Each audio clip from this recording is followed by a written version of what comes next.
My name is Genevieve Akal, and welcome to Sophia's Circle, a one-year journey of personal transformation in the loving arms of Lady Wisdom, this, our great mother, this beautiful consciousness coursing through all of reality that wants nothing more than to nurture us and love us and urge us into deeper liberation until all the masks fall away and we're just totally immersed in being that I am.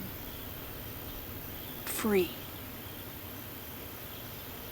She's the great liberator. If you haven't noticed, I'm a Divine Mother devotee.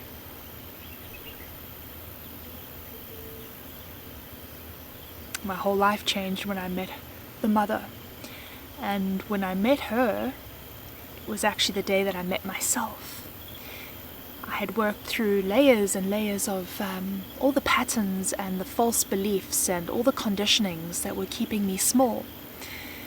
And the more I threw those off, the more space I came into, the more empty things felt. And the deeper I came to know this all-pervading consciousness, the interior Christ that's in all of us, the Buddha, the Atman. We are all that I am, pretending not to be. Well, all our conditioning has us pretending not to be.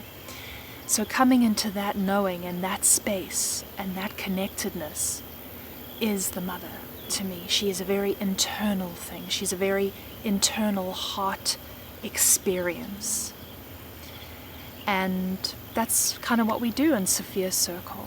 In a very organic, real way.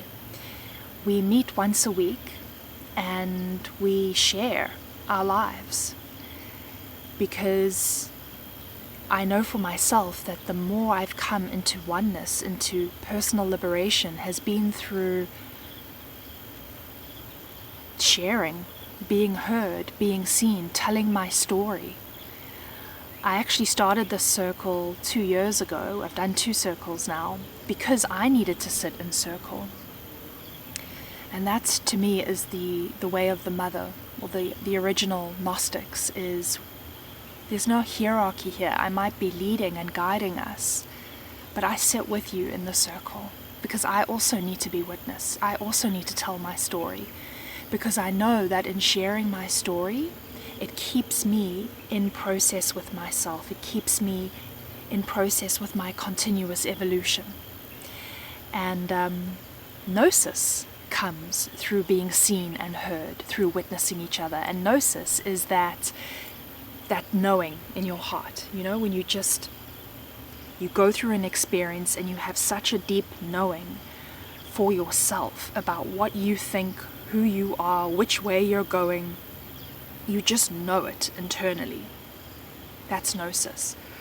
So it's not an intellectual thing, right? So in Sophia's Circle, we meet each week in devotion to ourselves and devotion to our community to share with each other and do different things together that bring gnosis.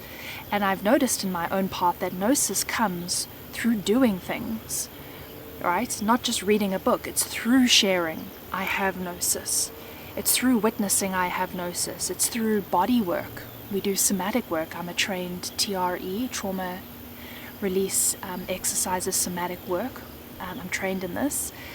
I'm also trained in various yogic practices and Kriya Yoga and mantras and mudras and these things. So we do different body work because when we do stuff like that, when we actually do it, we have the experience.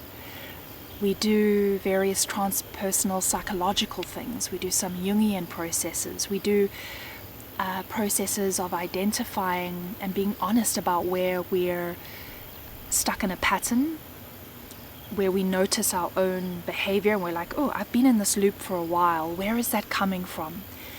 How did I learn to do that? I'm doing that out of survival because I was taught to do that in my family system growing up, but I'm sovereign now. I can let that go. So we learn to let things go and to rewire the brain with a beautiful modality called QEC that I'm also trained in by Dr. Melanie Salmon. I'm a trauma therapist and I use QEC. We do so many things together over the year. We do so many things that bring personal gnosis because it takes us through an experience. And in every session, so we might start a session off like that. We'll start with some body work, maybe a small teaching. We'll start with something that we do as a practice together. And then in the second part of the session, we go into our smaller groups where we share. So we have smaller containers of no more than 8 people. So the first 2 years I did Sophia Circle, I had 8 people, right? Only. But because I've journeyed through 2 years, 2 amazing women want to join me as circle keepers. Amber and Christina, they're just gorgeous souls, such powerful women with amazing essences. And they are going to be with me in Sophia Circle. So each week we will break into our smaller groups so that we still get to know each other and share on a very intimate level. So I don't want this to be hierarchical where it's just a top-down teaching and nobody says anything. I know that power comes from intimacy and trust and sharing and speaking and using our voices. So we do something together as the larger group of 24 women. We're going to have 2 circles this year, so 24 women and a circle of 16 or maybe 24 men, we'll see. And we do something in our larger group, and then we will break down into smaller groups for the second half of the session, where we share and we speak about what we're experiencing. And each week the circle keepers, myself, Amber and Christina, will rotate, so we'll all oversee each circle or join each circle, right? So we get to know everybody. Yeah, so it's a really, like I said, I've done it for 2 years now, and it's so powerful watching people grow and change and let go of things, but all in its timing. So the whole circle is hinged on this mother and her rhythm for the year. So if you're familiar with Kundalini Chrism Yoga, something I talk about, it's where the primordial energy of the mother is each year, because we grow just like a tree grows. So we go from the root chakra to the crown chakra from solstice to solstice, and different things are associated with those spaces.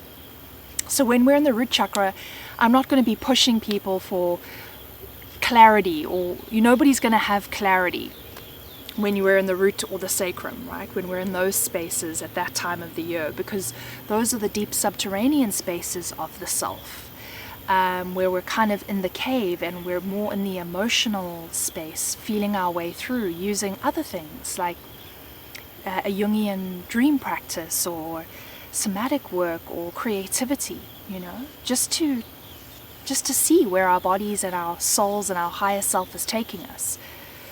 So we always nest into what the mother's rhythm is doing. It's not this like forced birth, the birthing happens in divine timing with nature's rhythms. So yeah, that's kind of what the circle is. We meet each week because, I grew up in the church and I loved the community, but of course the fundamentalism was a trauma for me. But I love that weekly space of community, and now that the Great Mother led me to the original Gnosis, in my opinion, the true story and message of Jesus, which I believe is mythological and personal, it's an alchemical process within ourselves,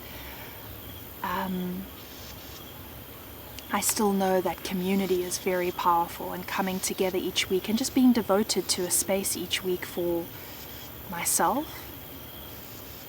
that moves mountains for me. And it's just a beautiful place to land each week, and there's also no, you don't have to arrive perfectly or be in some kind of mood. You can just lie there, drooling if you feel like it, if you're just having such a day, arrive having such a day, because what I love about the mother and her way is that there's no she's nature. She grows in curves, right? So nature, and the serpent was demonized in fundamentalist Christianity, but accepting this messiness of life and the messiness of ourselves is actually one of the most foundational keys to personal transformation, when we're not fighting ourselves to perform and just like arrive perfectly, just be authentically as you are. What is arising naturally in your nature in this very moment, be that thing. And it's always accepted. It's always loved and accepted. So I encourage that a lot in the circles, just to be where you're at, exactly who you are, and bring your mess, bring whatever is happening. And it's so beautiful because over the year, it's always sweet when we first start, like everyone's like a little, it takes time to trust people and to feel safe.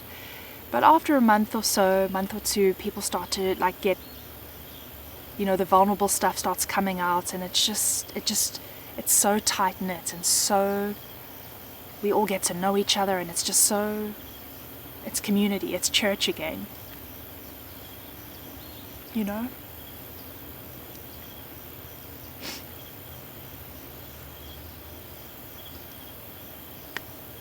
I'm always emotional in circle, just like I am right now. I often speak, or when I share my bits, I cry a bit. I don't know why, I'm just a crier, so this is just a rising nature, so I'm not going to apologize for it, because she made me a big crybaby. But I love that we have this space to do fellowship and community together, and I would love to see you there if you feel like coming. If you're interested, like I said, this year we are doing a women's circle, so just for women, and a men's circle just for men. Obviously men being led by women, which I think a lot of men need. But I do think that people feel more safe when it's just women to be vulnerable, just in sisterhood, and men to feel safe just in brotherhood, So there are these two spaces, different circles. Women will be on Mondays at 6 p.m. to 8 p.m. South Africa time, which is similar to Europe times, and the men's circle will be Wednesdays 6 to 8 p.m. Also South Africa time. So it's the kind of thing you want to be able to join live. I wouldn't say it's going to be for you if it's not something like where you catch up on the recordings. There will be recordings if you happen to miss something, but it's live, right? Gnosis is live. Gnosis is happening in experience, like in the doing of the thing. So if you can make those times, and if that could work for you, I'd so love to journey through a year and meet new people and create new fellowships. And what else is there to say? If you're interested, you can press the registration button, and then we can meet for a discovery call, basically a 30-minute discovery call, and then go from there. So because I want to meet everyone. It's not the kind of thing where it's like, just join, there's the subscribe button. I want to know everyone. I want to know your name. I want to know your story. I hope to see you there. Sending love.